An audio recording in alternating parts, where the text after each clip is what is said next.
മുന്നറിയിപ്പില്ലാതെ air India express വിമാനങ്ങൾ റദ്ദാക്കി. ജീവനക്കാരുടെ മിന്നൽ പണിമുടക്കെന്ന് അനൌദ്യോഗിക വിശദീകരണം. തിരുവനന്തപുരത്തും കൊച്ചിയിലും കണ്ണൂരും പ്രതിഷേധിച്ച് യാത്രക്കാർ.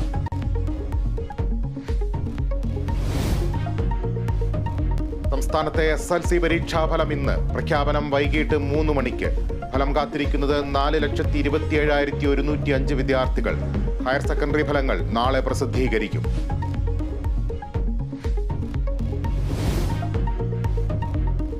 KPCC അധ്യക്ഷ സ്ഥാനത്തേക്ക് K. സുധാകരൻ ഇന്ന് തിരിച്ചെത്തും. ഇന്ദിരാഭവനിൽ രാവിലെ ചുമതലയേൽക്കും. ആക്ടിംഗ് പ്രസിഡന്റ് MM ഹസൻ പദവി കൈമാറും. ബിലീവേഴ്സ് ചർച്ച് ബിഷപ്പ് KP യോഹന്നാന് അപകടത്തിൽ ഗുരുതര പരിക്ക്. അമേരിക്കയിൽ പ്രഭാത നടത്തത്തിനിടെ വാഹനമിടിച്ചു. ഡാലസിലെ ആശുപത്രിയിൽ അടിയന്തര ശസ്ത്രക്രിയ നടത്തി. ബിഷപ്പ് നിരീക്ഷണത്തിൽ.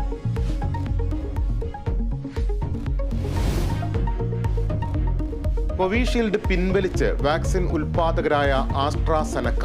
ഉൽപാദനവും വിതരണവും പൂർണ്ണമായും നിർത്തി. വിപണിയിലുള്ള വാക്സിനുകളും പിൻവലിക്കും. പാർശ്വഫലങ്ങൾ ഉള്ളതുകൊണ്ടല്ല, വിൽപ്പന കുറഞ്ഞ സാഹചര്യത്തിലാണ് നടപടിയെന്ന് ആസ്ട്രാസെനക്ക. IPL-ൽ രാജസ്ഥാന് 3ാം തോൽവി. ഡൽഹി ക്യാപിറ്റൽസിന്റെ ജയം 20 റൺസിന്. ഇന്ന് ഹൈദരാബാദ് ലക്നൌ പോരാട്ടം.